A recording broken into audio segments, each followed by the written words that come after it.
Retour en France avec cette scène surréaliste dans un collège près de Toulouse. Oui, vendredi, dans la petite commune de Castelginest, commune de 11 000 habitants, un parent d'élève a été interpellé après avoir violemment frappé un surveillant à l'entrée de l'établissement scolaire. Margot Bongrand, correspondante d'Europe 1 en Occitanie, a suivi l'affaire pour Europe 1.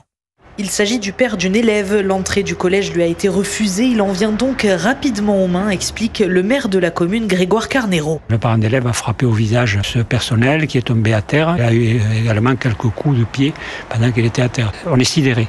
On est sidéré de voir que la violence peut être aussi prompte. C'est inadmissible, bien entendu. C'est incompréhensible et c'est inadmissible. Les enseignants ont alors exercé leur droit de retrait. On comprend cela parce que ça remet en cause le principe même, je dirais, de ce que doit être une autorité éducative. Ça ne fait que dégrader à la fois la vie personnelle et le climat social. Un acte fermement condamné par le rectorat, mais aussi par les autres parents, à l'image de Julie, mère d'un élève de 5e. On n'en vient pas à la violence comme ça. On ne montre pas cet exemple-là aux enfants. Ça montre encore un acte de violence gratuit, un environnement d'insécurité pour nos enfants. On pensait être protégés dans un village un peu comme ça, mais c'est vrai que depuis 2 ans, il y a des petits faits qui se sont créés. Pour le moment, on ne sait pas encore si les cours seront assurés lundi. Castelginest, Margot Bongrand, Europe 1.